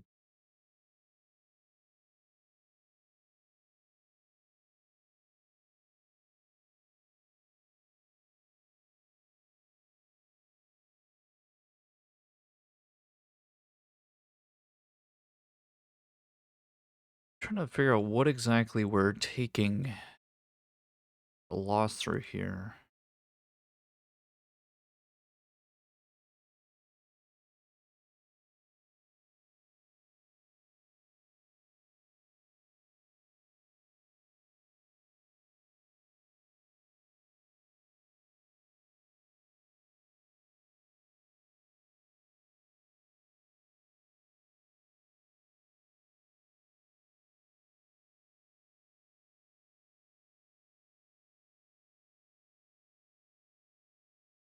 farming.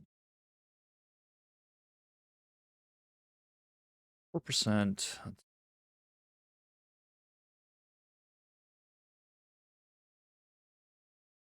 4%. About 1 month.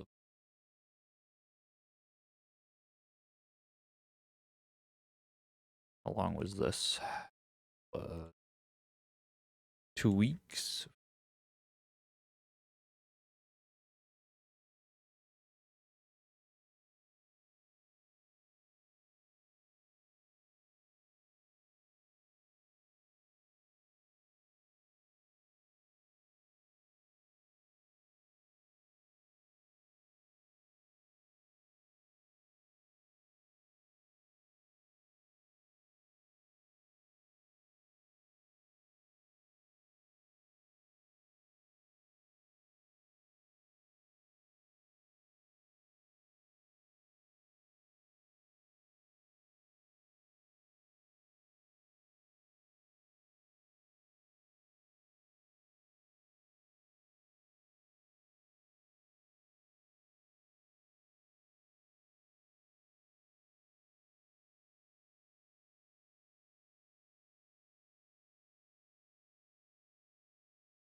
Yep. We just gotta trade long term, boys. Just trade long. That's it. Got nothing else to say. Trade through the long. Too much to tell through short term. Buy the short term volatility with long term exposure. We don't have to watch this stuff. That's the problem, is trying to read into stuff. Look at prices, watch it during the day. There's just no point in a lot of this, because other than for entries,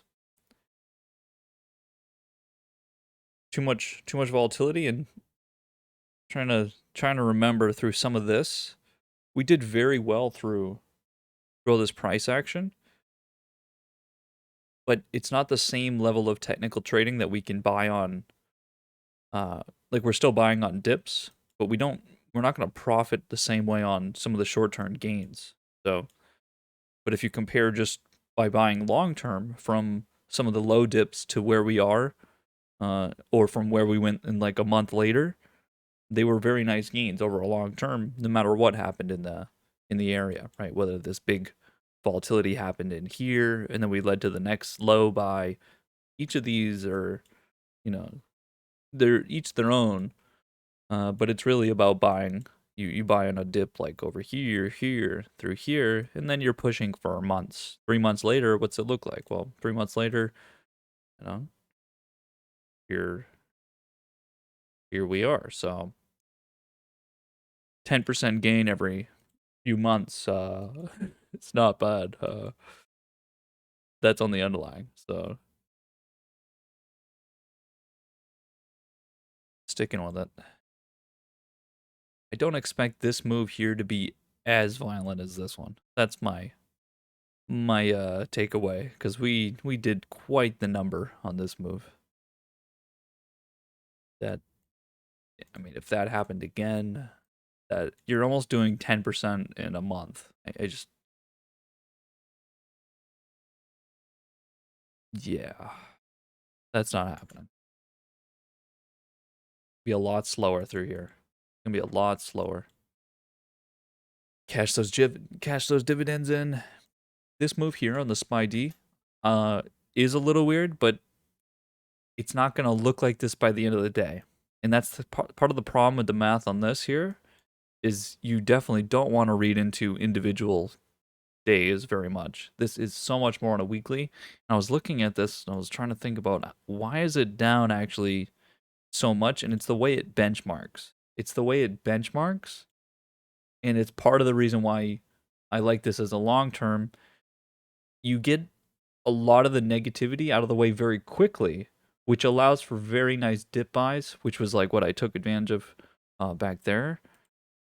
It does it very quickly. The adjustment is very quickly. Like, look how quick this benchmarked, and now it's back to where we are. And so the gain is actually, you're sort of being exposed in a way that hurts you quickly. It's like ripping the band-aid off, but it is going to actually show you your low very quickly. It's like the benefit. And so if there was a time where I had to, let's say, get out of a position, which if it did come back over here from this low, then I would be able to see that very quickly. And some of the problem with using some of these other, like these funds like this or ETFs, is that you don't know when that benchmark's coming in, and so you could see that you could see that price is just coming down because of how it's being traded, but then all of a sudden the ETF has to benchmark to the actual tickers within it, and then it has to sell another few percent or something, and now you're all fucked up and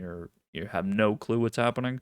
This one is the opposite, and so it definitely helps if you're trading long term to be able to know whether or not you're you're about to get some uh, unexpected moves that has nothing to do with the actual current trading going on, which you can go look there. There's a few different there's a few different ETFs out there that will do that to you for sure. That would be like something like actually is lagged. This is lagged. For instance, like you go look at the actual companies that, I mean, it is lagged, but by the time it goes and readjusts, the price could already be back to where it was before anyway. And so you're not getting exposure to the downside move, but then you're not getting exposure to the upside move. And a lot of times that's why we avoid a lot of ETFs, because they don't actually get exposure to every single move. So we have to trade the individual companies. That's why uh, we do that on the growth ETF side. We don't usually trade with growth ETFs because we want exposure to the individual companies through growth because they move so much, right? Tesla wasn't a part of any ETF or anything like that. ARK was there. And then look at what ARK got, right? So as soon as it got a part of ARK, ARK started to make a move because of Tesla. This is where it's only if that exposure's there will it matter. And that's why really it's just the value side, like things like you look at the indexes like Dow, the Dow Jones does well with the value tickers that are in it, so we can use that as sort of exposure to all of them. But some of these other ones, they don't really provide the same sort of exposure to every single move. That's why they look so sort of, I don't know, boring. Not many moves in them. Spread's pretty tight. Not much going on. What do you want for long term?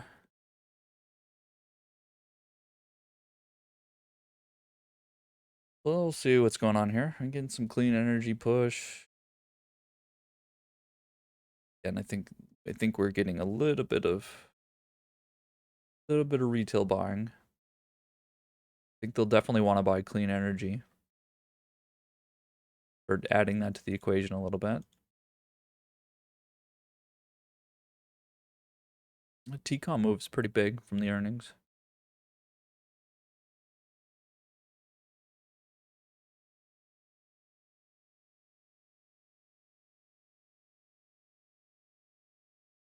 A lot looks good on the growth side to buy. But gonna wait for those to break with retail. A lot of them they look very buyable, which is good for a lot of retail coming back to equities, is that a lot looks buyable, which is probably the best best case scenario for a lot of them because they're going to buy everything anyway. So if they have, like, if you think about where tech is, that they're going to buy tech. Tech is at a nice low point for them to buy, and it looks healthy enough. It doesn't sort of look scary to buy, and a lot of them have been trading flat for a couple weeks, trading sideways. So as soon as they do start to jump in, we'll be able to see it, and that's why I think maybe the June monthlies area, it's probably going to get a little bit of some squeeze, which is nice because we're already in now, and so if we have the lows from right now, that's a nice average to carry into next month, or whatever low we carry in from, to get exposure to maybe some gamma exposure there, because we're building up a large quantity around this area. Like you think of something like Zoom here. we've built up a very large quantity of options through this area. This strike price around the low 300s is the largest portion of. I mean, it's everything, right? It's basically every single option has been written at this price point. Every single option's been written at this price point.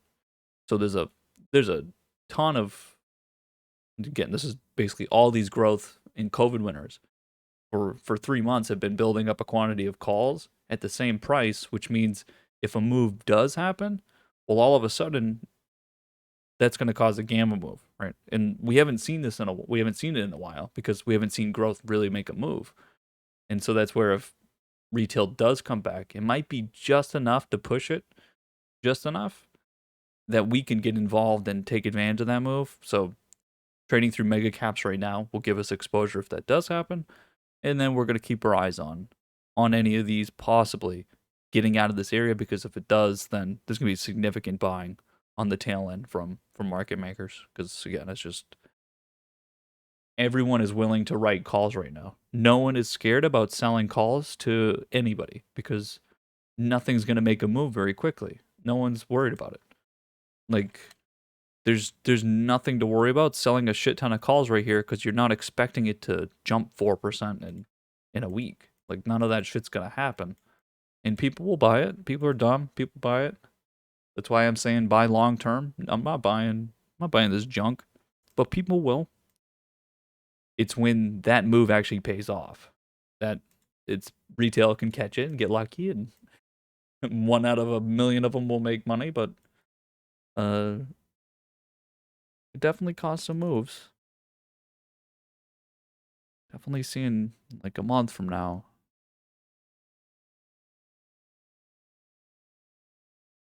Possible. The possibility at least.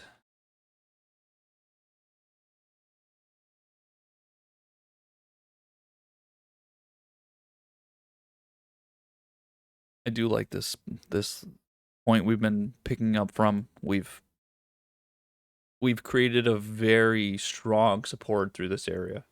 This whole lower end of this range on value is going to be, I think, a pivotal point. Anytime we have any weakness coming into this area.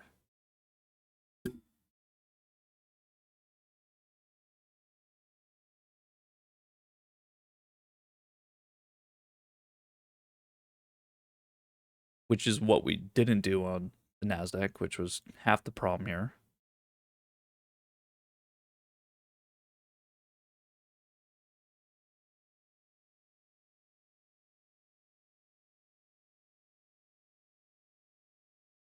All right, I don't think equities are going to move at all here. I do expect a melt up lunch just from what we've seen, because again, we have this trend line, so I expect it's just a trend on it, whatever that amounts to in points, but it should look nice from any of these low entries you've taken.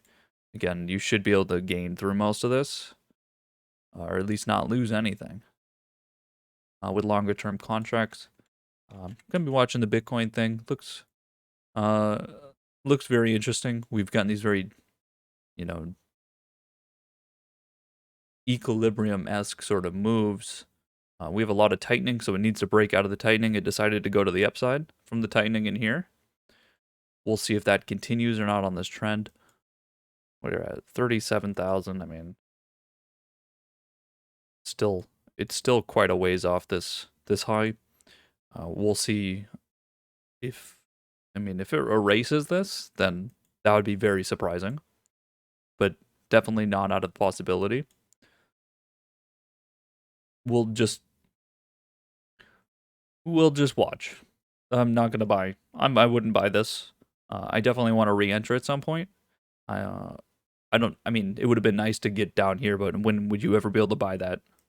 That dip like that? And so that's why I expect maybe some candles that, consolidate this in a way that it maybe offers a price point in such a way if it consolidates, and it will show itself eventually that okay, it's coming into a trend. It needs to be a trend. We would need to enter because it's going to trend, not because it could go up. That's like half the problem, is that you could be buying on something, but it needs to be a trend that's sustainable, right? We want a trend, not a, just some short-term volatility. Because again, I don't believe in trading cryptos. I think you need to buy them to hold them. And in just long-term sort of investment, like I held mine for a very long time, almost a year. Um, I don't think you can trade it because again, even this action, it's so hard to read. There is no reading it. There's not, besides these consolidations, which I talked about a little bit, and how you could buy through there. Uh, None of that's going to show itself until you actually lose something, and so it's gonna be interesting to see what happens by the end of the day. And I think we need to take a break because there's nothing happening in the equity market, which is great for long positions, but not great for sitting and watching the paint dry. So it's very interesting, but it's very long term dated, so it doesn't require many thoughts in a short term. Not many words are needed to explain this trading flat all day. So we understand what it means over like a couple weeks here, but not from this candle to this candle. So let's take a break. I'll see you guys in the afternoon. Hoping we get some action so we have something to talk about. Otherwise, trade long term, boys. Buy the dip. Nothing else to do until things change. Enjoy your lunch.